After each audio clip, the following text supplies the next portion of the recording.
Welcome to another episode of Drivers for Drivers. I'm Ken Cox, and it got warm again. I was sweating today. Today we have Francis Ham, Kenny Coons. Behind the scene we have Danny. Yep. And we are Drivers for Drivers. Welcome back. We've got a couple anniversaries. Absolutely. They are. Happy anniversary. Thanks. Happy. Happy. Thanks for staying with us, and thanks for being born. Hey, I got a question to ask you guys. Hunting season. Yeah. People are out there, they're chasing birds and stuff. And geese, when they fly, they fly in a V. Mm-hmm. And have you ever noticed like one side is always longer than the other side of that V? Yeah. You know why that is?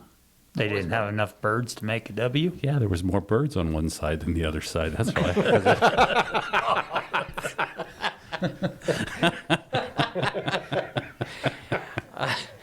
Man, Touche. I was waiting for something more scientific. You got all your chickens done? We did. Yeah. Last weekend we knocked out 55, almost between 55 and 60. I don't know how to count. I ran out of fingers and toes, but it took us a while. Dude, were these guys here when you told me the story about the chicken that kept getting over the fence? Oh, I don't know. So we raise chickens throughout the year, so we can throw them in the freezer and we have chickens, right? Well, this one bird kept getting over the fence. Neighbors would call up and, hey, your chicken is in our yard again. All right, we're coming over. We bring her back. We clip her wings. Cool. Another day or two goes by. Hey, your chicken's back here. Like, oh my gosh. Like, we're going to have to stake it to the ground or something? Like, what? Put a little leash Put a leash on it, Yeah, a little leash. So it's starting to rain a little bit and get a phone call. Hey, your chicken's over here again. All right, we're going to figure something out. Neighbors are really cool, so it's not like a huge deal. They just, chickens crap on everything. Yeah. We get over there, and all other times, you'd have to chase this thing around. This time, it just stared at us and puffed up its wings. And we're like, dude, what's wrong with you? We pick her up, and there was 10 little chicks underneath. She had been going back and forth and laying eggs and raising it, like in the wild, on the hard streets of Twin Falls, Idaho. She didn't want you to eat her chicks. Yeah, there was 10 chicks there. So here I am thinking, hey, we're getting rid of all this noise, all this, extra work, because now we got to go get wood and a bunch of other stuff. And now we've got 10 little chicks we got to raise. So you can have some Cornish hens in the freezer. Some chicken nuggets. You're big enough. That's horrible. On a serious note, we've had a couple accidents in the truck stop Yeah. We have. last week. They've been not serious accidents, but they're still accidents. Look like backing in accidents. I would think so. From the Yeah. pictures and from the damage done. Pretty severe damage to bowl guards and the sides of trucks. And It was another driver backing into another driver. So the driver that was backing didn't do what they were supposed to. They didn't get out and look. They were probably fatigued and tired, and they weren't doing what they were supposed to be doing. So they backed into twice, not the same person, but Right, two twice. times in a week. We've got incidents. Yeah. we talked about it once before about being a good neighbor. Might save you some downtime getting repairs, help a guy get back in. Yeah. No, absolutely. And I think another thing there, and I think most people do this, but these truck stops anymore are just jam packed, all the time. But whenever there's a choice on where you can park, maybe a little bit further away than where you really want to be, but if it's an option and a safer place, maybe go to The party row? Yeah. Yeah. Go back someplace else and kind of get out of the way of traffic, where sure. people are just backing and stuff. So Do we have any questions? And this is a legit question. Why is... It's going to be good when he says this is Well, legit. yeah, that's right. I don't want you guys That's to right. think... Let me get Says- the beard ready. Why is truck driving so addictive? Oh, that is a good question. True question. People are searching that, wanting to know why truck driving is so addictive. I mean, it gets into your DNA. yeah. Like I've been out of the truck for 2.5 years. Once in a while I get back in to go through a parade or something, but like I get the itch still. Like, oh man, I could be on the road going. Yeah, I think why? it's the independence. Or maybe it's just because you're taller than everybody else. I don't know. Yeah. Do you have that drive to get back into the truck? I I do. I mean, anytime I have an opportunity, you know, jumping in behind the wheel, I think it's great. I don't get a chance to run a tractor trailer as much as I used to, you know, but I sure like hooking up to the fifth wheel and stuff, you know, with a pickup and taking off and going down the road and just stretching the legs and let's rock, you know. And I know my kid grew up, and the only thing I ever heard from him is, "Are we going to stop? I got to pee." Yeah. Like, we got miles to go, man. We got to roll. When I first started trucking, it was addicting because I was always wanting to go to different places, you know. Send me to Chicago. I want to see what all this talks about. Send me to Maryland. I want to see. I heard it's pretty up there, you know. I've been all over the U.S., you know, in my career, and now I've seen it all. I don't really care, but Yeah. just getting out there, driving, having the window down, you know, it is kind of addicting. Hey, I got a question. So I'm working on a project right now, and I think it relates to all of our owner-operators, dedicated company guys, everything. So I've been working with Mike over in Jerome, who takes care of the alignments and tires and everything else. Great guy, been with us a long time, and Bry as well. Best in Idaho for alignments. We've got all the major dealers here that bring their trucks to Mike. That's awesome. Yeah, I mean, Yeah. Mike's a great guy. Oh, yeah, absolutely. Absolutely. So I've reached out to all of our national account vendors. And, you know, we can buy tires, whatever the owner-operator wants, you know. We can buy them through national accounts. So my question to you, in polling all of them, I got tires from steers, drives, and trailers from all the manufacturers. I got part numbers, I got pricings, I got everything listed down. Some of them came to the table with some good pricing for us, and that we can pass on. What is your preference of tire? Let us know if you can. So we've got Michelin, Bridgestone, Goodyear, Hankook reached out to us, Continental. So those are the ones that I polled. They came back with some pretty solid pricing. But what is your preference? Which ones do you like best over another? And maybe let us know why. You know, what drives you that way. Maybe you like a Michelin steer tire, but you may like a Bridgestone drive tire, you know, or maybe you like a Continental trailer tire. I don't know, but give us some feedback. I think I'd appreciate that. I always use the Michelin XDN2s on the drives and ZA3s on the steers. I like the XDN2s because they come factory siped.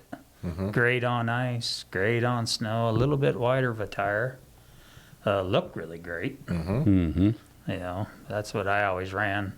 We had a lot of good luck with the Michelins running California to Alaska. We just put some Continentals on another driver. He was out in Wyoming just this last snow, was out in a rest stop. Everyone else was spinning, and he was just able to hook and go. And he's a believer. I mean, he's like, yep, I like these Continentals. So it'll be interesting to see what you guys think. Yeah. I'd like to know what you guys would ask if you could ask a question to the drivers right now. I guess I would ask, what can we do to utilize you better on a dispatch side to meet your requirements? You know, we work with you all the time. Are we communicating ahead of time? I'm sure there are times everything goes well. There's times that everything doesn't go well. And what can we do to improve on our side with communication? I'm going to piggyback on that and say safety as well. So what can I be doing on this side to help you be safer and more gooder out there on the road? So, you know, last episode we talked a little bit about the weather changing out there. Well, here we are again. It's 80 degrees outside. One of the things that I remember from when I was driving and weather would change like this, you tend to get a little tired and behind the wheel when it starts warming up in the cab. You know, you start your day out in the morning and you don't have your air conditioning on because it's pretty cool outside, you know, depending on where you're at. And then later in the day, pretty soon it's like 80 degrees in the cab and you're like, man, I'm going to go to sleep. And it's like, why is it so hot in here? And then you turn the air conditioning back on, you know? And it's just get the sleep that you need. Make sure you're doing that. Be aware of the surroundings and put yourself in check. If you're tired, pull over and sleep. Don't. There's no other way to get around it than to get some sleep. But make sure that you're in a comfortable environment where it doesn't make you want to go to sleep when it's really hot in the cab of a truck or something like that. You know, there's a lot of dates. Chains are required in trucks. Stuff like that, that when it's warm out, you don't think of. You know, you coming up out of Florida and it's 80 degrees, you know, going to the Northwest where it's minus 10 degrees, you know, so you're leaving down there, you're not thinking chains, you know. Do you know the dates? Yeah, they should have them on right now. Most places in November. Starts in November. On the October? tires or on the truck? On the truck. Yeah, I was like, well, You got to have chains on all the time now. It's the FMCSA rule now. It just happened 2 minutes ago. Six sets of singles? Yeah, you can do 6 set. 6 sets? Yep, 1, 2, 3. I don't even know if they 1, 2, make 3, three 4, railers 5, anymore, 6, do they? 7, 8. Do 8 sets. 8 sets of singles. 8? Yep. Well, sets 2, right? I don't know. Well, you don't put any on your steers. Well, not your steers, but you got 2 drives. Or you just a couple for spares. Yeah, 1, 2, 3, 4, 5, 6, 7, 8. 8 singles. 8 singles or 4 doubles. Colorado's a little bit different. They want you to start the 1st of October, and we are now 20 days past that. So Yeah. I remember going through, like, I lived in Colorado for a lot of years, so traveling through on I-70 and stuff. And I had chains on, but if they didn't have the chain law in effect, I'd run through there without the chains on. And I could go months without throwing a chain in Colorado, but then I would get out into Missouri and places like that when they had an ice storm, and you couldn't go anywhere, you know. I remember throwing singles on the trailer just to keep it on the road because you'd hit your brakes and it'd want to take off on you to the side. You know, and it's like I was only going to a town to get off the highway, you know, but the trailer's just all over the place. Or you're on a slanted road and you're watching your trailer and it just wants to take off and keep going to the bar ditch, you know. It gets pretty spooky out there. But yeah, it's you never know when you're going to need them, but it's nice to have them when you need them. yeah, for sure. I always packed a bag of sand too. It's there always that one dock that's a little bit uphill. yeah. You don't want to throw your chains on to get in that dock, so you just throw a little sand down and Sand. Kitty back litter. right in. Yeah. Yeah. Kitty litter, yeah, that works too. Rock salt don't work so good. It just melts right through a little pebble holes in the ice, and you're still spinning on You're top of still the spinning. ice. I learned that the hard way. I'm probably 3 weeks into being a brand new truck driver. Where am I? I'm in Wisconsin at that time. And I'm stuck in a flat parking lot. It was flat. I could not get out. I just sat there, was like, what is going on? Nothing. So I went in there. It was a little convenience store. You got salt? Yeah, thanks. I grabbed 2 big bags of salt. And I'm like, haha, I'm going to get out of here. Dumped all the salt in there. Just Just nowhere. melts right through there. Yep. Yeah. I don't remember how I got out of there. Speaking of drivers and winter conditions and things of that nature, now that the weather has changed, there are times we put extra time on our loads, you know, because you know you're going to be traveling in inclement weather. What hurts is on the other side when our customers are shipping same days of the week, and now it takes us another week or another day or 2 days to complete our runs to get back to get those. We have an opportunity right now for new team members. So we've got some new equipment that has come in. We've got it in the yard. We are actively recruiting, and we could sure use your help on referring drivers our way. So we'd like to get those trucks seated, and especially with this time of the year coming, we can use more drivers for sure. Closing thoughts? Pack your coat. Just put it in the truck right now so you don't forget it. Yeah. Have a truck coat. Truck coat? Gloves. Mm-hmm. No one wants frostbite out there. Nope, not a good time. Something to go around your face when you're fueling. Yeah.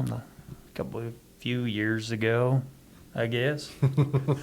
Been a while since I drove now. But Minnesota gets cold, and that wind blows. You know, Certainly does. that wind chill, you're negative 20, negative 30 degrees. Mm-hmm. Fuel doesn't pump real fast at that temperature, Nope. and it is freaking cold. Yep. You know, be prepared. Yeah, if you don't want to see anyone get sick or stick to the fuel pump.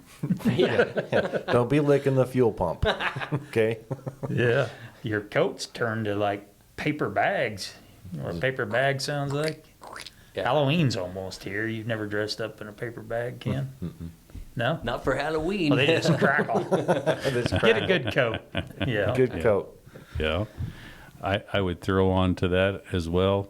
Granola bars, gallon of water. There you go. Stuff Hydration. like that is good to have too, because you never know when you're running across 80 or something and you end up having to park the night in a roadside park or in a rest area, and there's nothing there. You know, at least you got something in the truck to drink and you got something to nibble on.